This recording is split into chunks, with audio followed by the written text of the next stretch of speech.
还有第一视角的，如果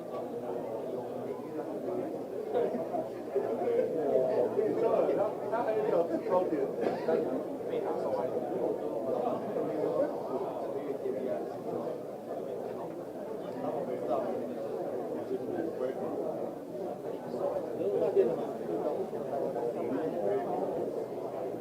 那你要跟饭店里面的你们里面看他有没有在里面。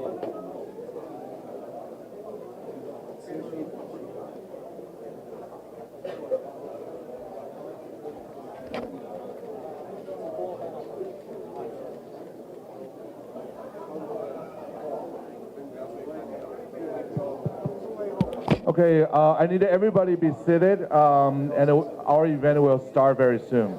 Thank you so much.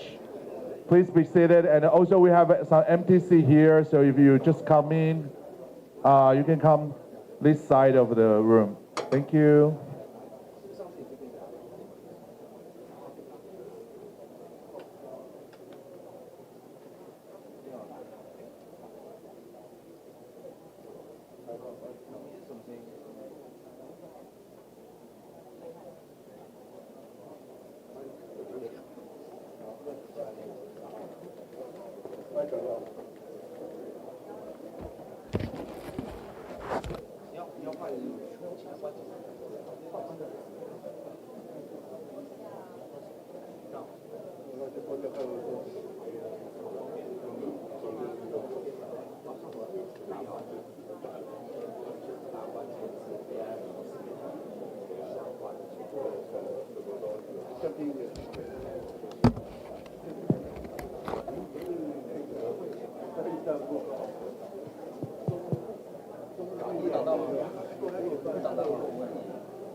好，各位先生、女士，我们欢迎萧美琴副总统，掌声鼓励。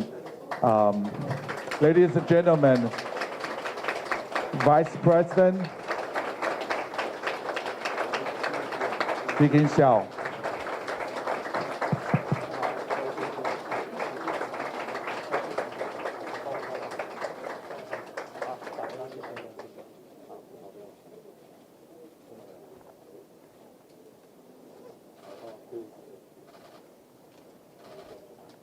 Okay, so everybody be seated. So our event will start right now. Okay.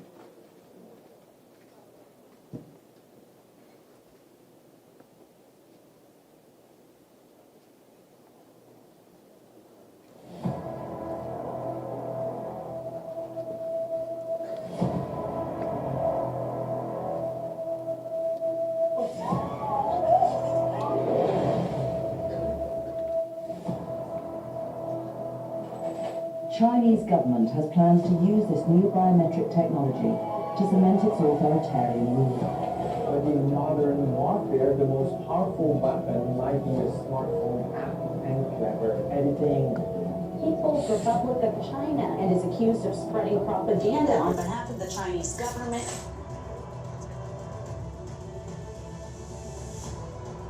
The severing of 2 fiber optic cables under the Baltic Sea as an act of sabotage.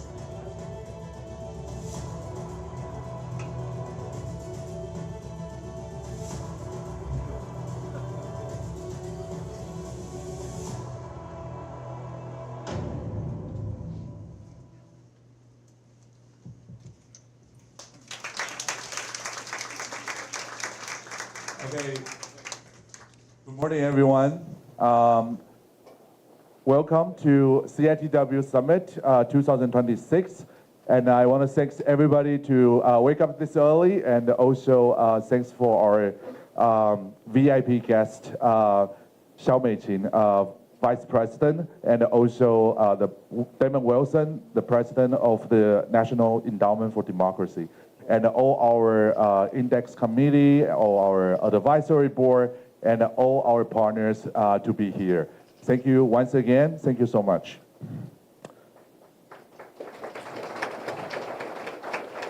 My name is Ming-Xuan Wu. I also go by TT Cat. I'm a CEO and a co-founder of Doublethink Lab.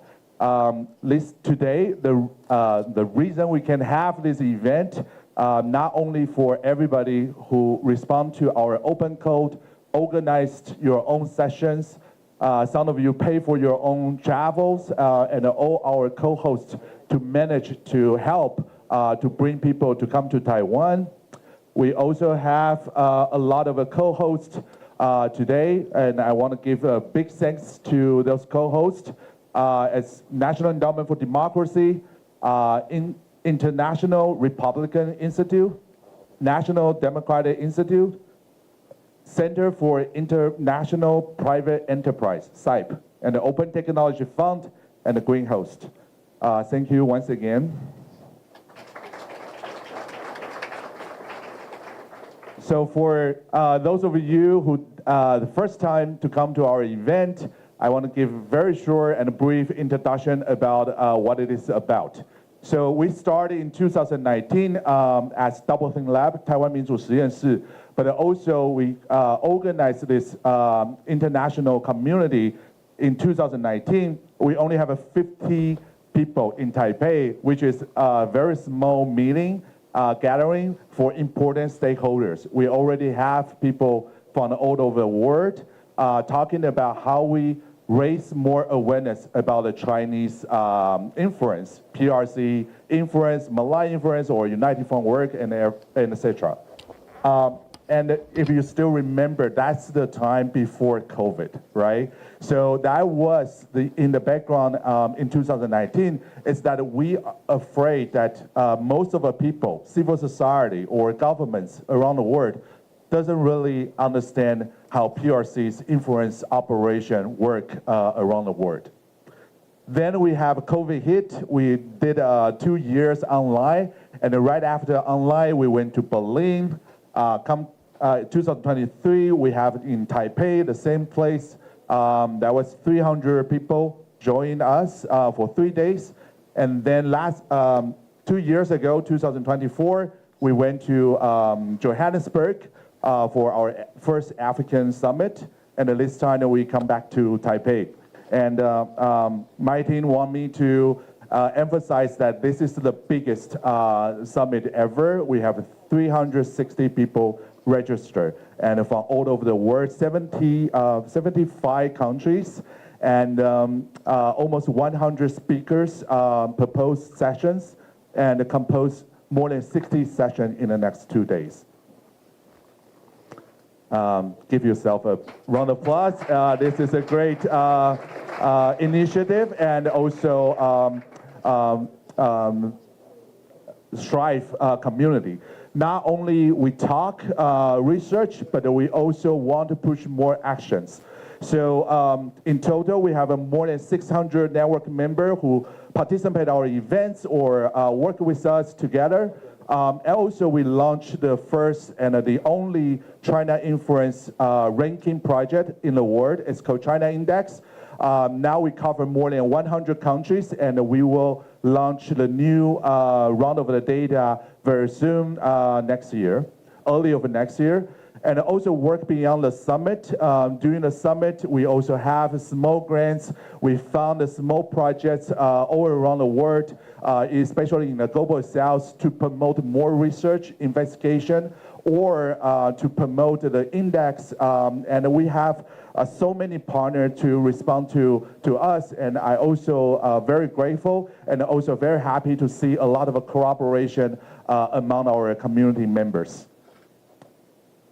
And that being said, we start in 2020, and we have our loved advisory board founding member. That's Melissa Chen, Martin Hala, Didi Talo, Samuel Wade, and Dr. Puma Shen. So all of them started this community with us. I still remember at the beginning we have a meeting once, 2 weeks, right? Every 2 weeks we have a meeting for almost a year or more until they say they had it enough, it's too much. So I want to thank for their service. Please give another round of applause for them. Also join me to welcome the new CITW Advisory Board. They are Sophie Richardson, Nicholas Beckerlin, Katerina Pohakova, Sheena Chestnut Gentit, and Katie Chen. I also want to thank for them to respond to our invitation very soon and join us. And they will be our new advisory board 2026 and beyond. So today I just want to say that this is community. It's, we are not a anti-Chinese conference, right? So in fact, a lot of you, a lot of the best Chinese expert I know in the world, they are the one who love Chinese culture or live in the Chinese China for very, very long time. They understand the culture even better than us from people live from Taiwan, right? So this is a community that we consider as the sun versus the north wind. This is a community that we want to build a collective actions that can help the world to build more accountability with the China relationship. So next, without further ado, I want you to join me to welcome our first guest and our cat warrior from Taiwan and Vice President from the Office of the President Taiwan, Beacon Xiao美琴. 谢谢.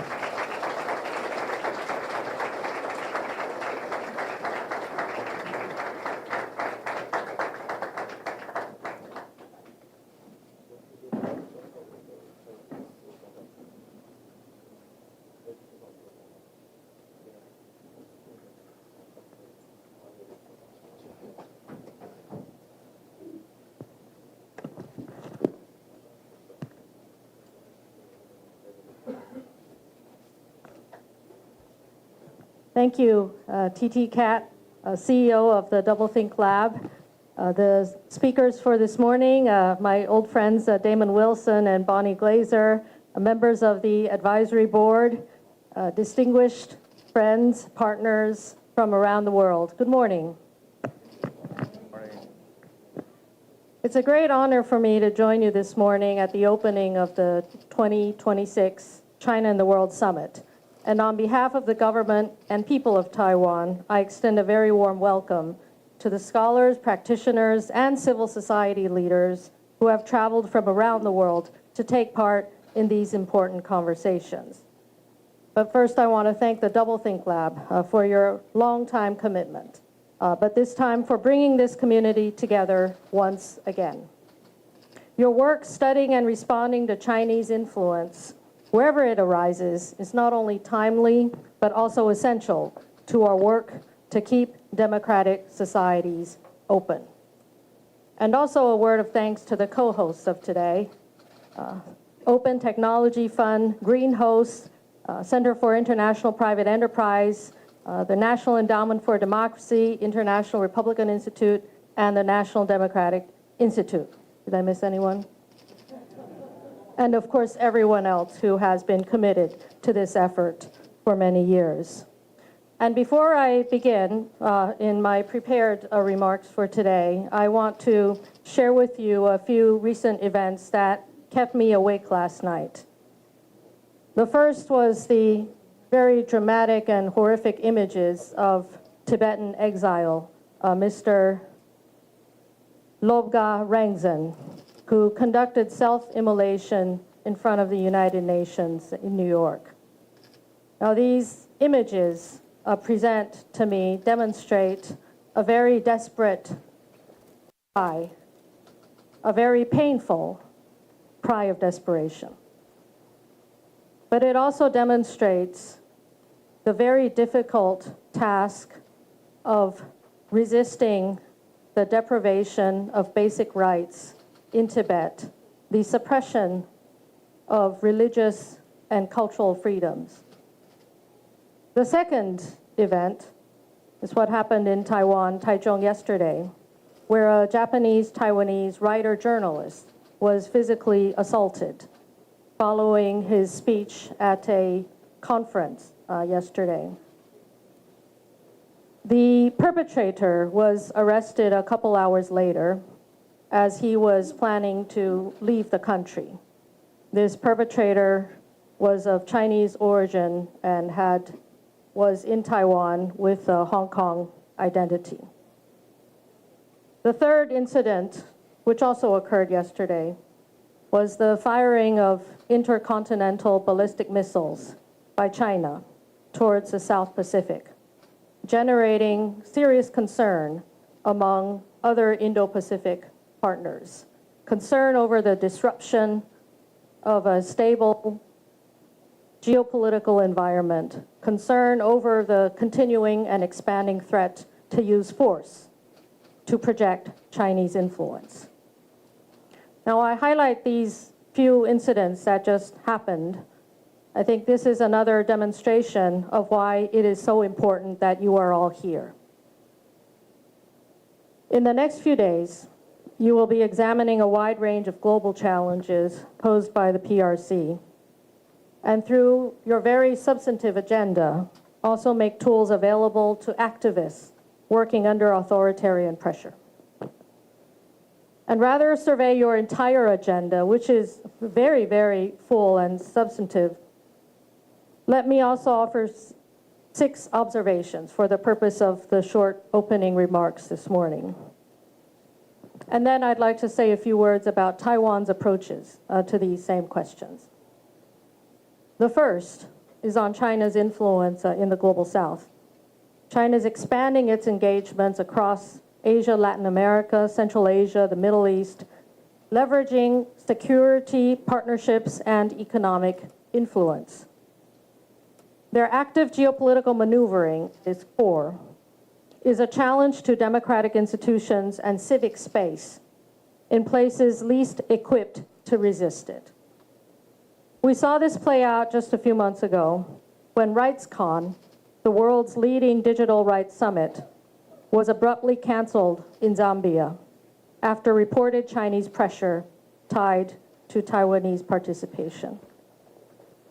Weeks later, Taiwanese academics who were invited to a side event along Our Ocean Conference in Kenya were detained and denied entry and accreditation by immigration authorities to attend the conference, simply for carrying Taiwanese passports. These are 2 very different gatherings, but silenced or obstructed by the same pressure. The second area is on our shared information environment. China is using digital platforms and AI-driven tools to shape public opinion way beyond its borders. From tailored campaigns around the world to information operations targeting Taiwan directly.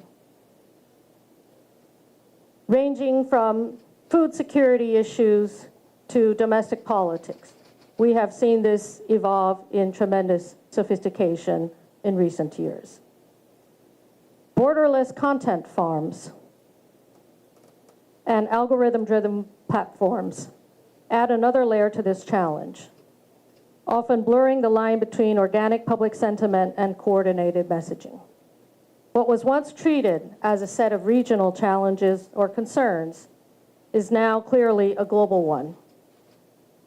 and it will take a coordinated cross-border effort to respond well. The third area is on technology governance. China's deploying AI-enabled surveillance at scale and sophistication that no other government can match. From facial recognition to mass data collection and predictive systems designed to flag individuals even before they act, or even without them acting. These same tools, built initially for domestic use, are increasingly finding their way into other markets, often carrying the same assumptions about control that shaped them, whether their destination is in a neighboring region or a partner country halfway around the world. The fourth area is on economic leverage. Dependencies on China for critical minerals, supply chains, and infrastructure financing carry real strategic weight. And these economic factors have been weaponized as political instruments of coercion. Large infrastructure programs also come with debt, labor, and environmental dimensions that continue to merit close, clear-eyed attention for any country that is weighing these partnerships. The fifth area is on the transnational reach of China's security apparatus. United Front-linked networks, continued pressures on diaspora communities, dissidents, and academic institutions abroad, and of course the establishment of unofficial police outposts in cities around the world all point to influence that operates outside conventional diplomatic and legal channels. We are concerned that the new Ethnic Unity and Progress Promotion Law may become another tool in this same toolkit, extending its logic of suppressing dissident beyond China's borders and applying it to critics and communities abroad. And the sixth area is on the security of Taiwan. Taiwan continues to face sustained military pressure, including near-daily incursions by Chinese aircraft and vessels into the airspace and waters around us, alongside so-called maritime law enforcement in the surrounding waters, threatening the freedom of navigation. This is not a matter to be taken lightly. And as any breach of Taiwan's security is sure to impact the stability of the wider Indo-Pacific and send shockwaves throughout the global economy. Now, let me shift, and those are only 6 of the many areas, which I am sure you will continue to address in the next 2 days.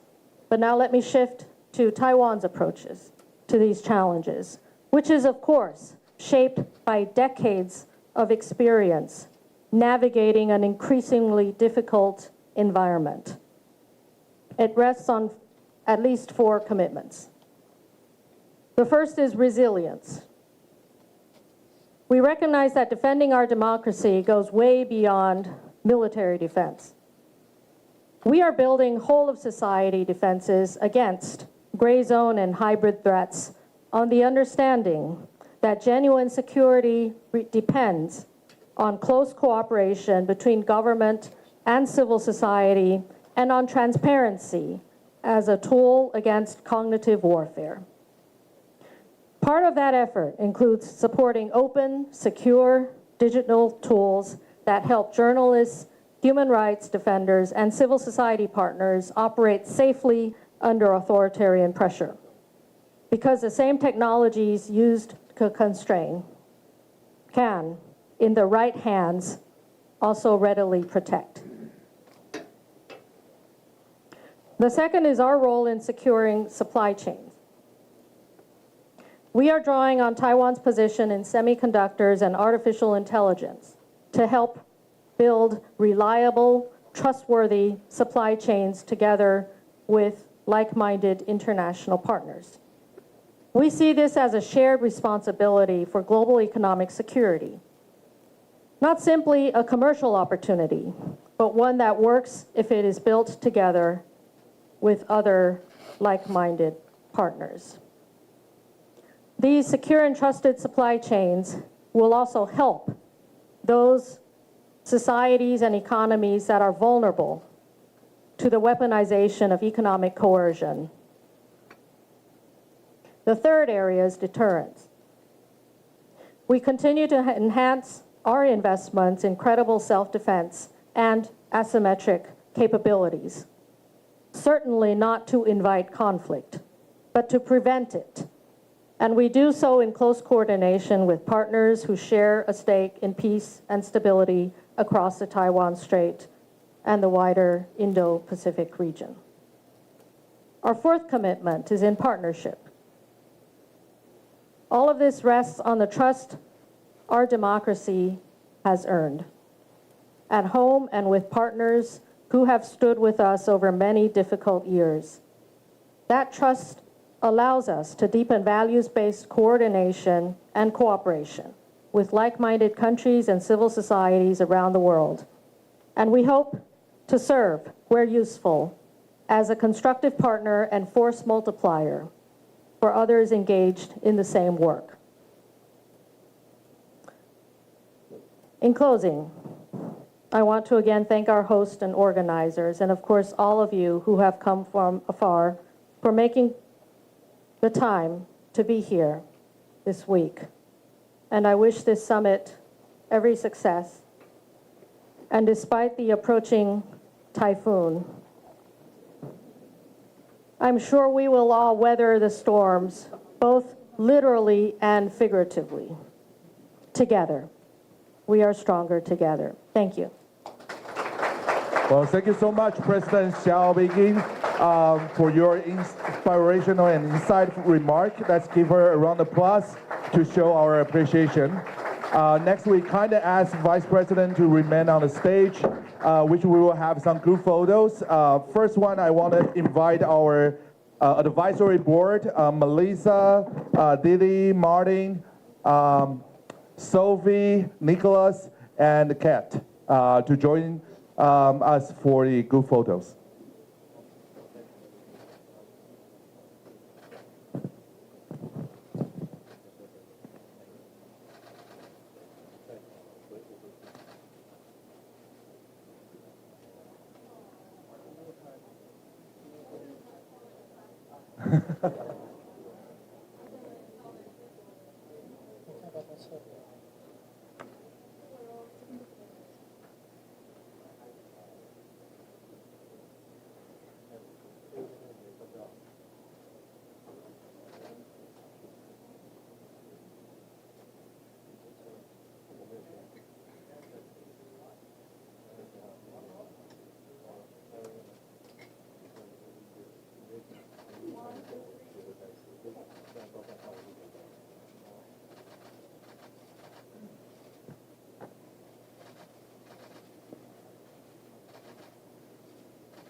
Okay, so I want all the advisory board member come down from this way, and next we are inviting our index committee, which they help us to shape the China index for a very long time, which is Bonnie Glazers, Glenn Tiffer, Charles Burden, Michael Cole, and the Golden Moyo. Golden, is Golden here? Yes, okay, please.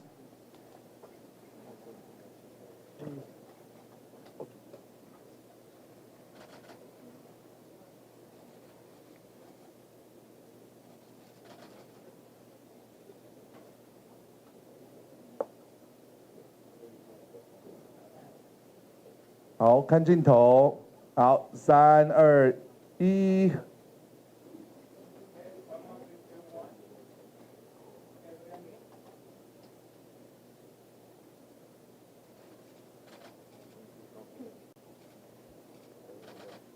Okay, great. Also, please leave the stage from my side. And last but not the least, we are inviting the President and CEO of the National Endowment for Democracy, Mr. Damon Wilson. Please come up to the stage for the photo shooting. Let me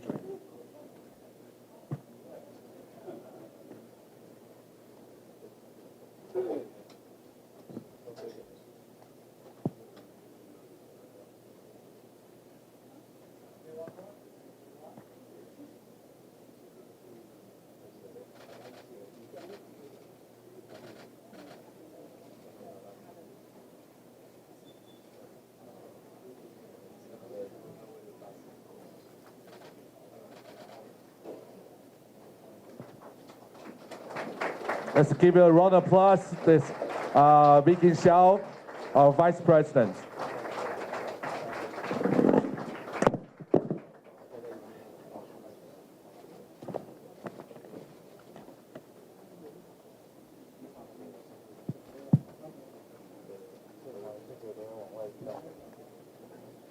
Let's give another round of applause to thank her for give us a speech and opening our events.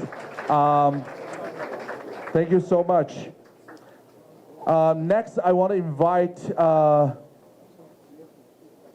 Damon. Oh yes, Damon Wilson, who is working very, very hard to keep this community alive. So let's give him a round of applause. Let's welcome Damon Wilson, President of the National Endowment for Democracy.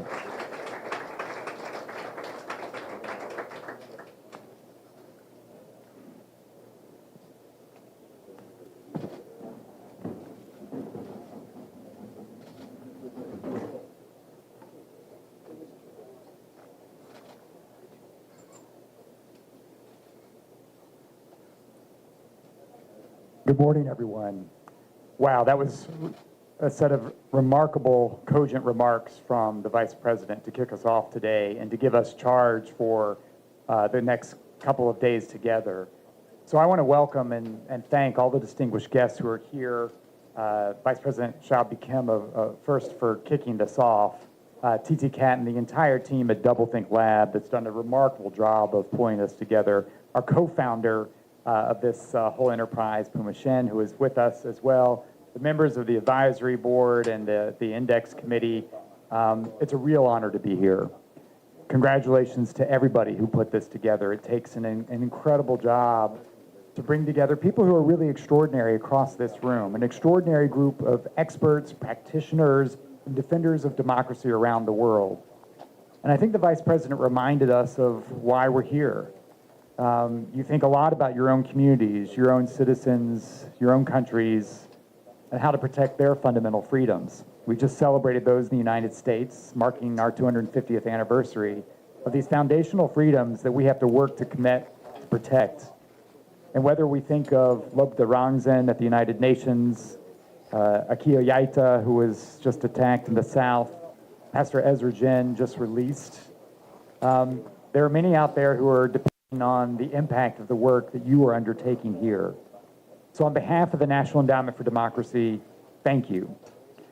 We're an institution that was founded more than 40 years ago on a simple belief that people everywhere desire and deserve to live in freedom. There could be no more fitting place to convene this summit than Taiwan. Taiwan's not simply at the front line of strategic competition. It's on the front line of a contest between authoritarianism and freedom. And here we see an open society has demonstrated that democracy can flourish under sustained pressure, combining resilient institutions, a vibrant civil society, technological innovation, and the determination of its people. So Taiwan's experience is not only inspiring, it's instructive, as we just heard from the Vice President. And that's why NED is in partnership with Taiwan and with the Taiwan Foundation for Democracy.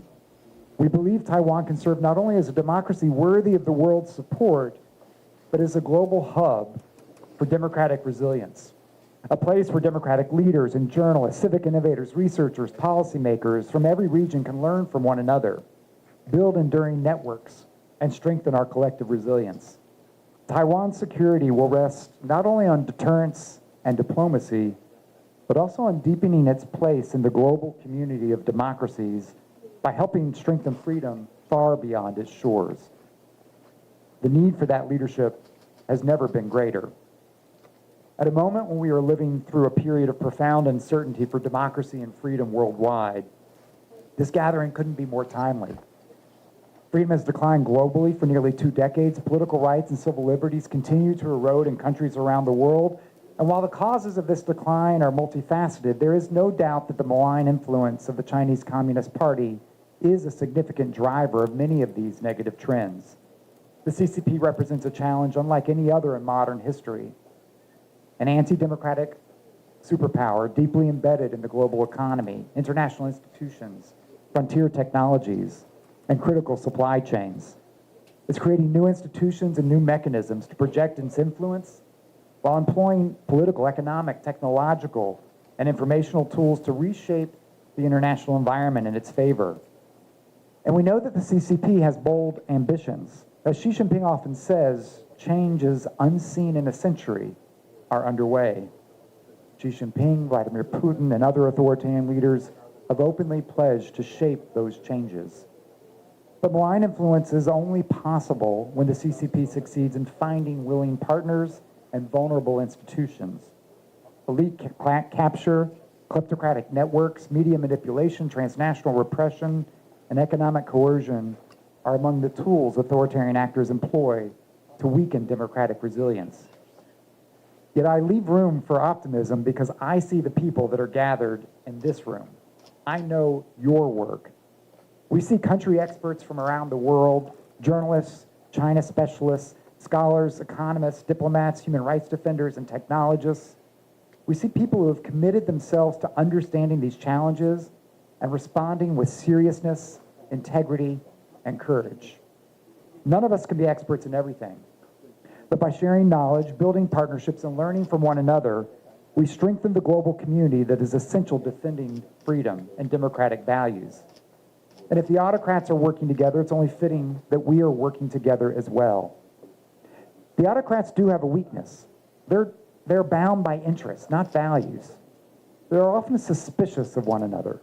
They do not operate as an alliance as much as in alignment. And what ultimately separates them from us, it's not power, it's our values. As President Reagan in his Westminster speech, which laid out the vision for the National Endowment for Democracy, as he said, the ultimate determinant and the struggle now going on for the world will not be bombs and rockets, but a test of wills and ideas, a trial of spiritual resolve, the values we hold, the beliefs we cherish, the ideals to which we are dedicated. So just 3 days ago, we celebrated the 250th anniversary of the United States. We remember 1776 as a triumphant founding year of democracy. But by the end of that year, the American cause stood on the brink of defeat. Morale was low, desertions were common. Had George Washington and countless ordinary Americans not persisted with courage in the face of adversity, the democratic experiment might well have failed. The lessons remain relevant today. So as we gather here in Taiwan, we're reminded that democracy is never self-sustaining. The CCP's gray zone tactics are designed to weaken the resolve of the Taiwanese people. Here and elsewhere across Asia and beyond, the goal is to divide societies, undermine confidence, and persuade free people that authoritarian rule is inevitable. Yet despite that pressure, Taiwan's democracy remains strong. That is why the summit belongs in Taiwan. Taiwan is not only a front line of freedom, it is becoming a gathering place for the global democratic community. So we are here not only to learn from Taiwan's remarkable experience, but also to connect that experience with the work of democracy defenders from every region. By building stronger networks of knowledge, trust, and cooperation here in Taiwan, we strengthen democratic resilience everywhere. So over the coming days, I hope we forge new partnerships that help us better understand and respond to the CCP's influence. From AI and economic coercion to critical minerals and media manipulation, but just as importantly, I hope we leave Taiwan inspired by the courage and ingenuity of its people and renewed in our commitment to the ideas of freedom that unite all of us in this room. So thank you for making the journey here. Thank you for joining this conversation. Thank you, and I look forward to the conversations. Thank you.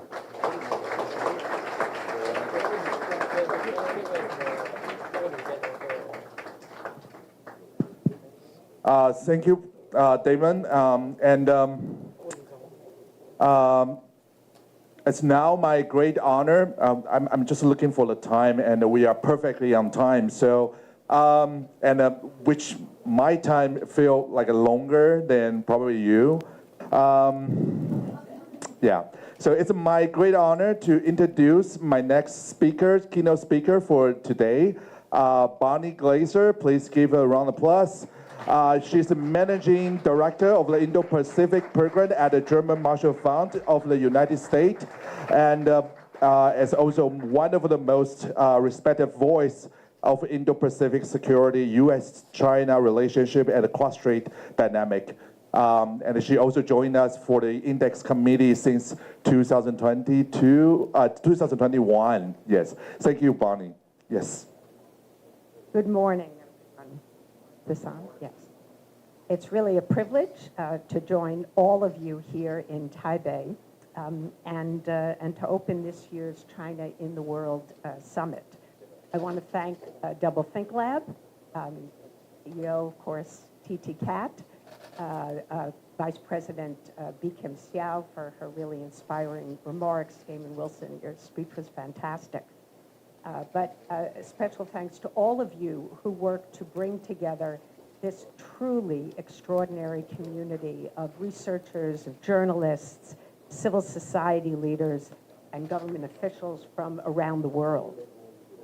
The diversity of this gathering reflects an important reality. Understanding China's global influence is no longer the responsibility of China specialists alone. It has become a challenge that cuts across disciplines, sectors, and borders. Today, I'd like to make one central argument. Comprehensive resilience is essential for effective, credible deterrence. For Xi Jinping, comprehensive national power comes from integrating military, economic, technological, informational, political, and social capabilities into a single strategy. And democracies must respond by building comprehensive resilience, strengthening each of those same domains while preserving the openness that gives democracies their greatest advantage. For decades, deterrence was understood primarily in military terms. Of course, military deterrence remains indispensable, especially here in the Indo-Pacific, where peace depends on preserving a favorable military balance. But military strength alone is no longer sufficient. And the data bear this out. Doublethink Lab's China Index, which of course measures China's influence in more than 100 countries, finds that Beijing's influence is weakest in the military domain. It's strongest in foreign policy, in technology, and the economy. And it also shows that PRC influence is expanding, rising in roughly 7 out of every 10 countries measured. In other words, even as Beijing continues to increase its military capabilities, China has made a strategic bet that it can achieve many of its objectives through non-military means. Deterrence, therefore, built only on military strength, protects the domain where China is, relatively speaking, less effective, while leaving other critical domains exposed. Now, to understand why, it's essential to appreciate how Beijing thinks about competition. Xi Jinping has repeatedly emphasized comprehensive national security. This is not a slogan. It's an organizing principle for how the Chinese Communist Party views competition with the outside world. The party has deliberately blurred the lines between civilian and military, domestic and international, and even peace and conflict. Competition for Beijing is no longer episodic.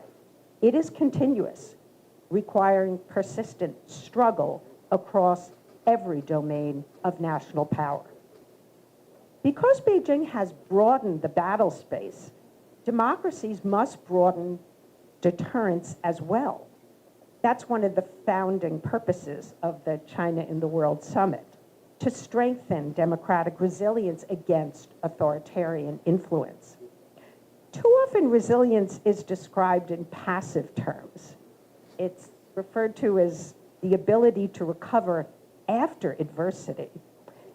But resilience should be understood more actively. It's not only the capacity to absorb shocks, it's the ability to deny an adversary the political, economic, and informational effects that it seeks. Resilience changes Beijing's strategic calculus before a crisis ever occurs. It raises the costs of coercion. It makes interference harder to carry out. It reduces the effectiveness of influence operations.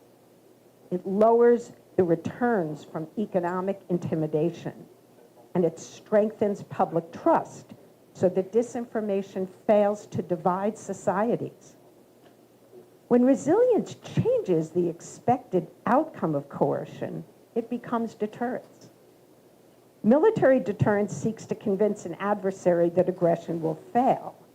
Societal resilience seeks to convince an adversary that coercion will fail. Both aim to shape decision-making before conflict begins. Comprehensive resilience extends well beyond civil defense or even emergency preparedness.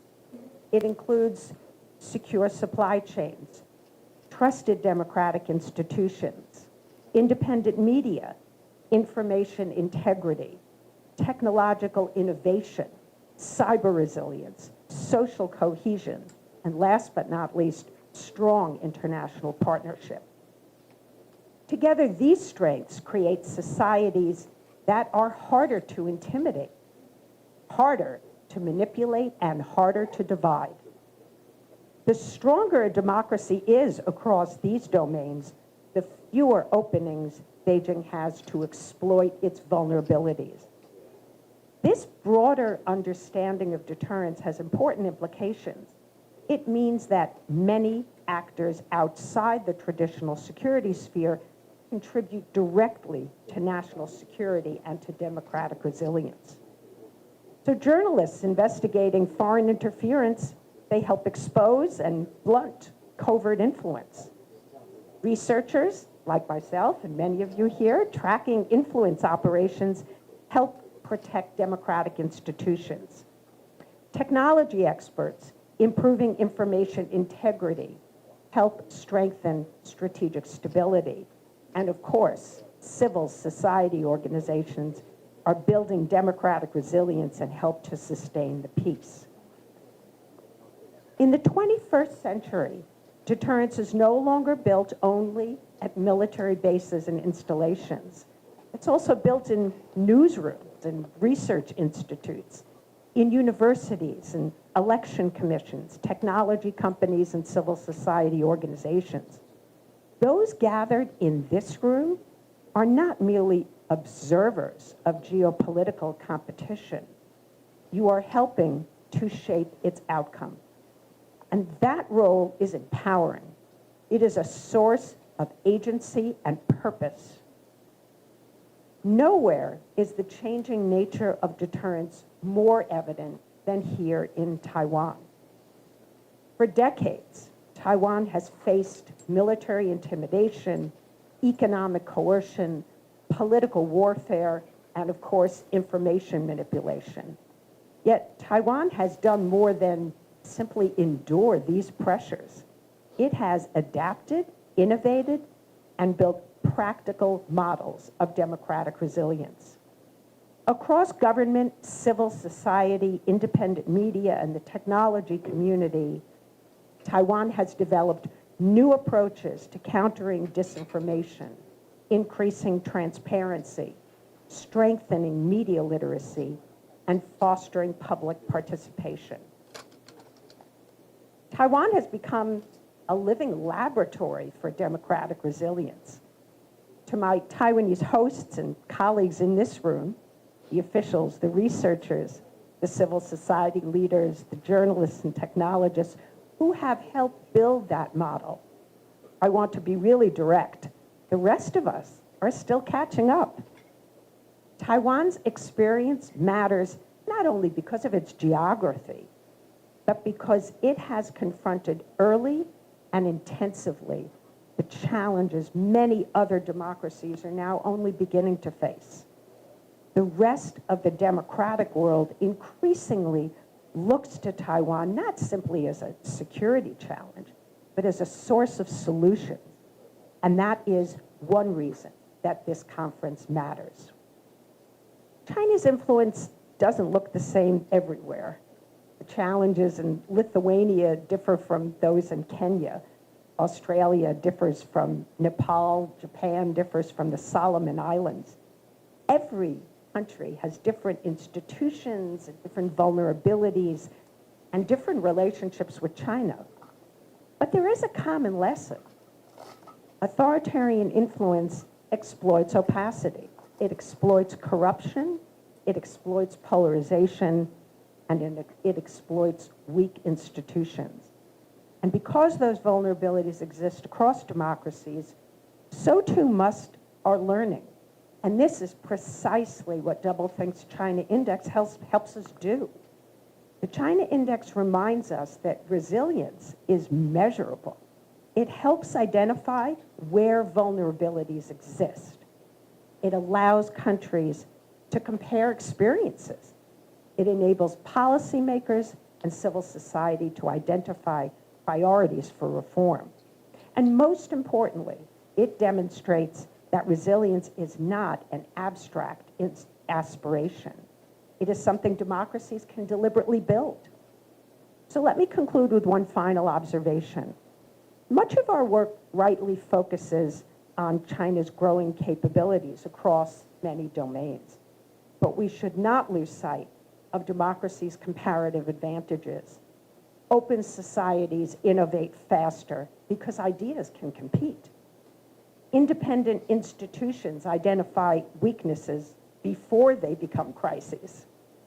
Free media expose corruption and abuse. And civil society builds trust in ways that government alone cannot. International partnerships allow democracies to learn from one another and adapt together. Over the next few days, you will all exchange ideas and compare experiences, challenge assumptions, and build new collaboration. Each of those conversations matters. Every new partnership makes democratic societies more resilient. Every shared lesson raises the costs of coercion. And every successful effort to strengthen information integrity, to expose interference, and build public trust contributes not only to healthier democracies, but also to stronger deterrence. In the 21st century, resilience is not simply a social good. It is a strategic asset. And everyone in this room is helping to build it. Thank you, and I wish you a productive and inspiring conference. Thank you so much, Lee.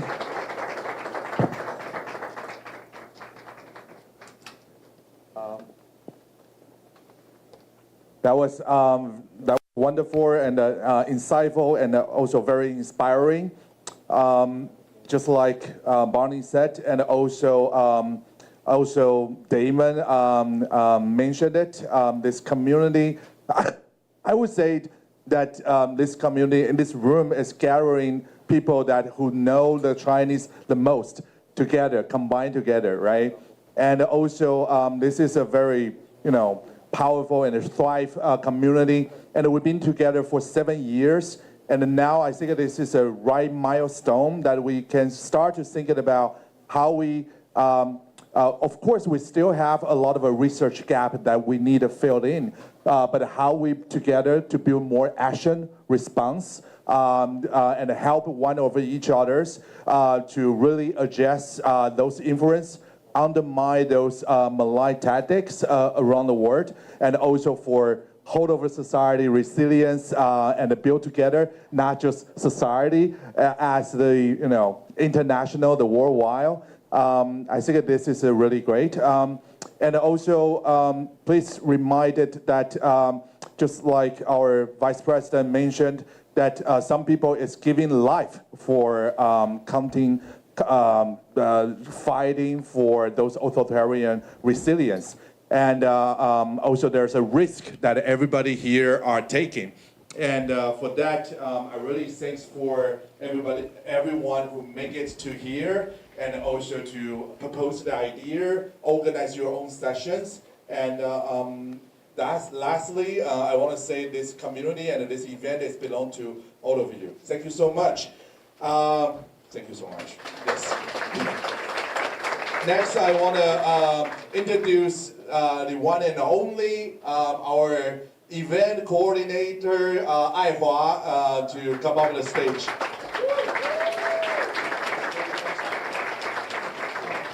And you all know Ai Hua, and she's amazing. She did this with our team, and to bring everybody here, the visa issue, logistical issue, and thanks for Ai Hua, and she has some very important reminder for all of you. All right, so pay attention.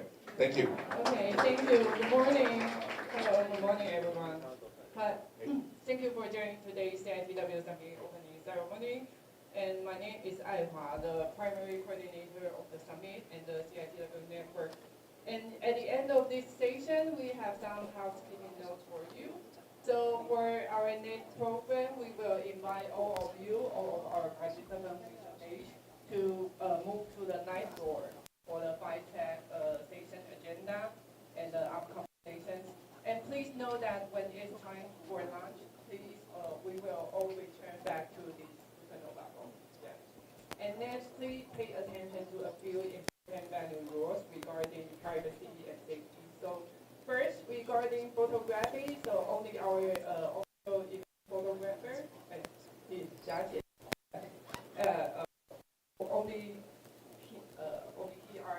he is permitted to take photos during the summit, and these photos will be used for public and archival purpose in the future. So if you feel not comfortable or prefer not to be photographed, please go to our registration desk to a Brad badge. And then, second, regarding our code of conduct, COC, we have introduced a new AI use policy this year. So please be reminded that all real-time AI features and microphone recording information are strictly not allowed. Yeah, please note. Inside the menu to protect everyone's privacy and data security. And then for the most up-to-date schedule, please check the official summit website. And if you cannot find your website link, just go to the staff desk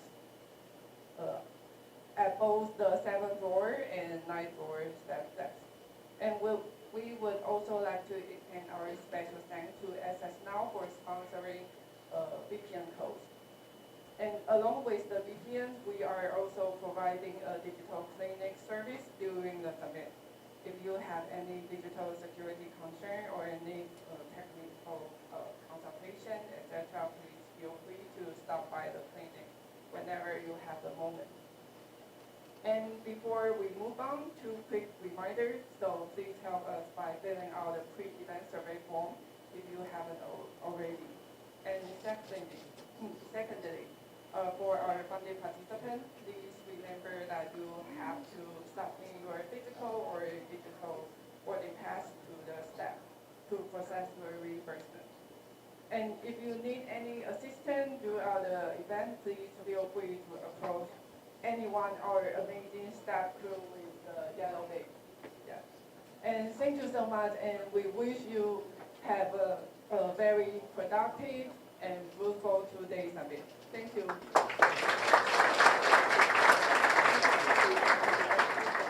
All right, so now we have a coffee shop, coffee and snack, right? It's a coffee time at the 9th floor. And thank you so much. And this ends our opening.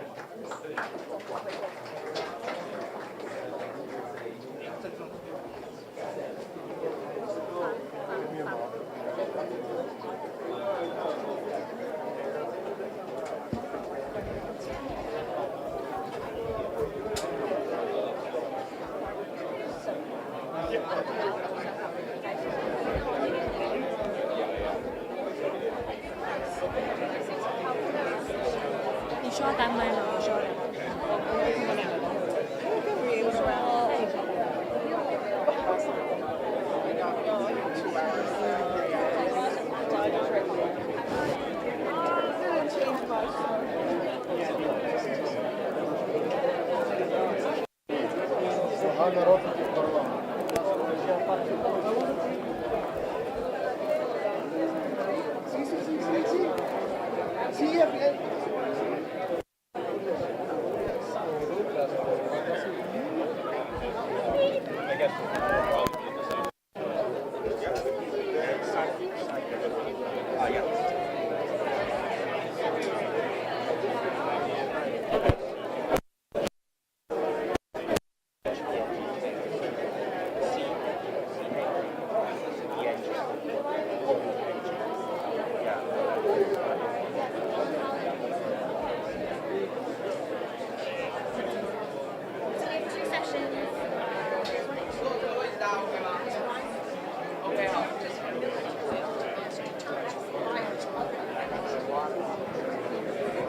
那就等我们一下，他们再。可以。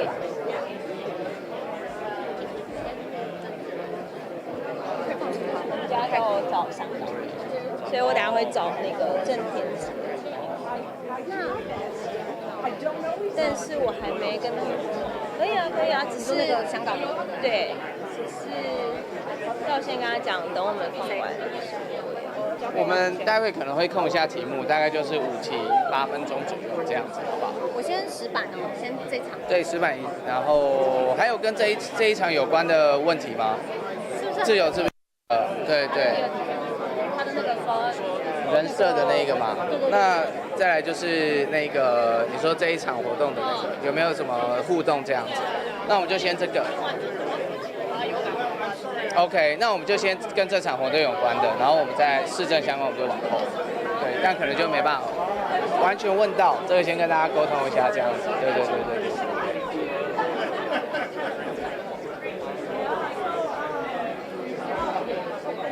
那边有要问哦。他们刚刚互动是不是还好？因为我家本来也问我说他们有特别互动，好像是。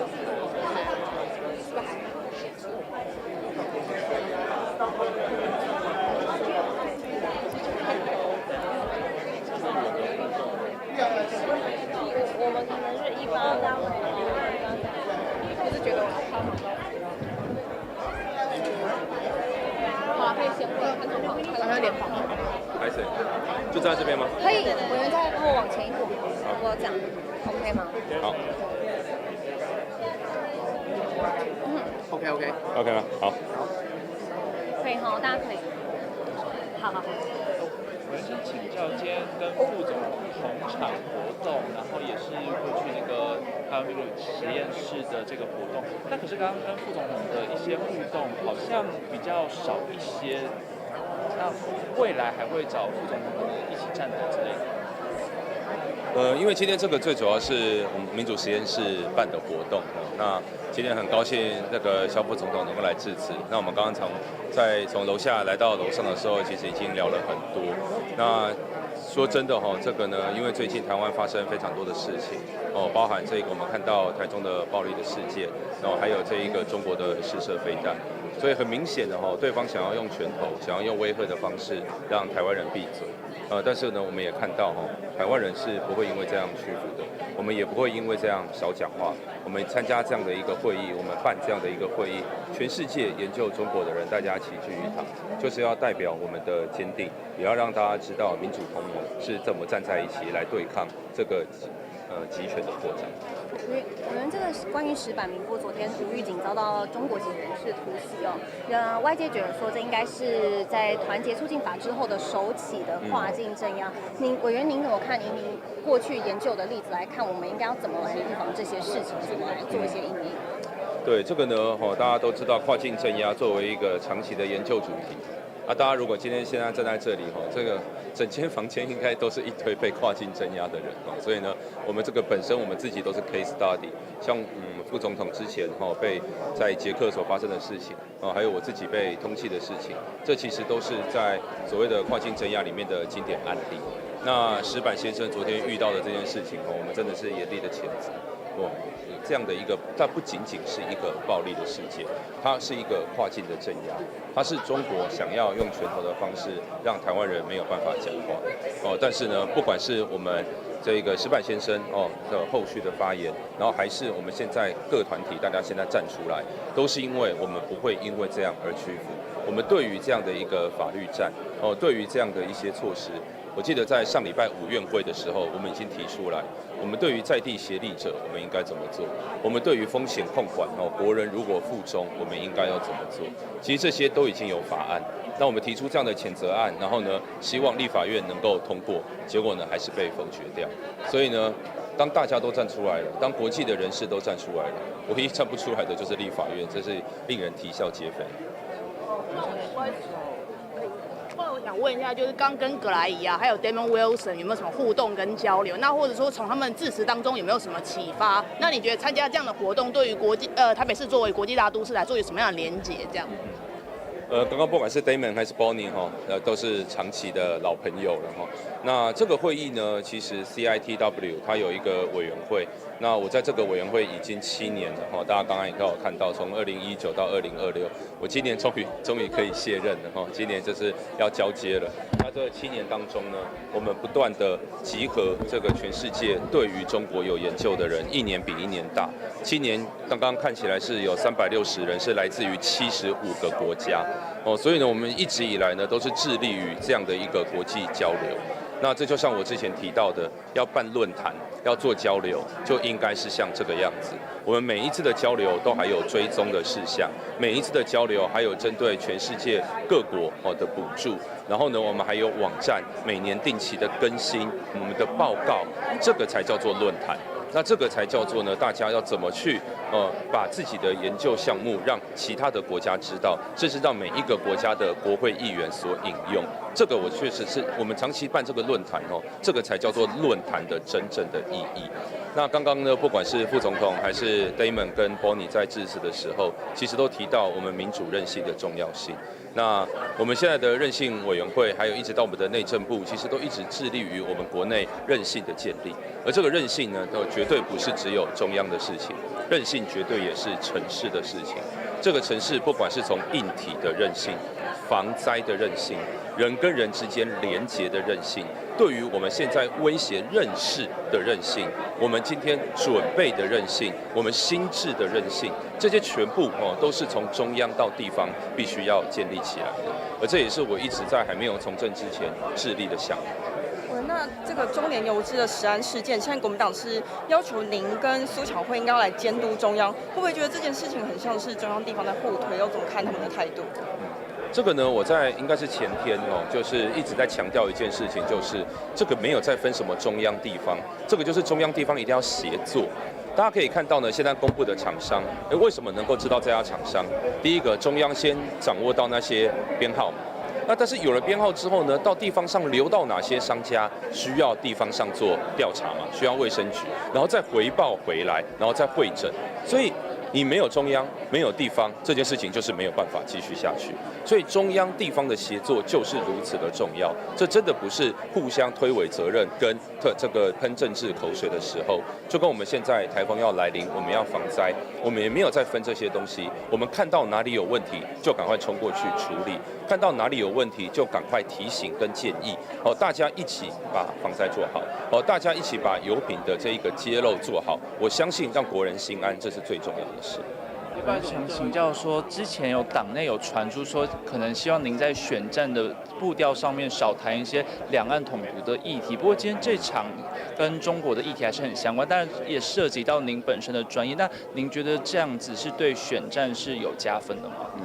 因为我一直以来都认为这个中国议题两岸议题、国际议题是没有什么好避谈的啊，不然的话我今天也不会站在这里，我也不会持续的办这样的一个论坛跟会议。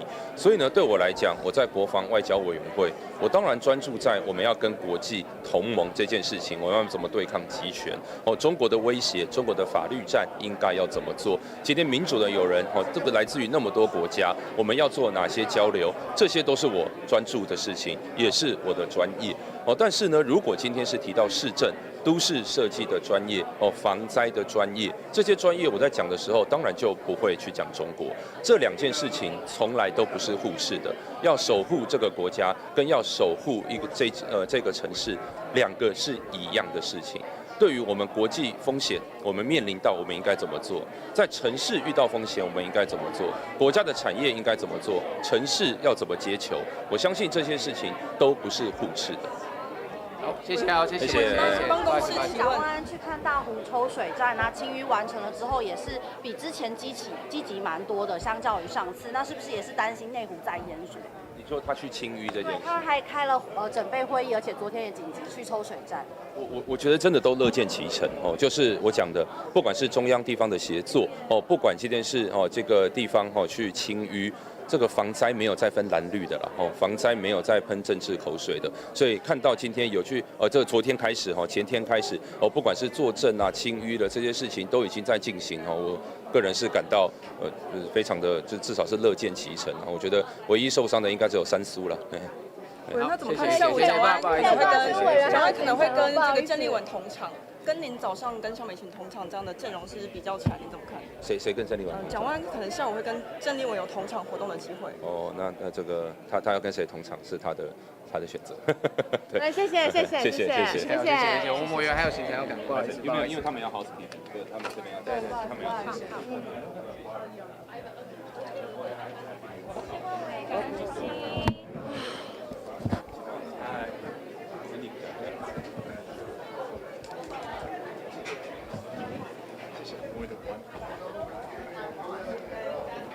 好，三立的志轩，不知道有没有机会能够采访你？还谢谢。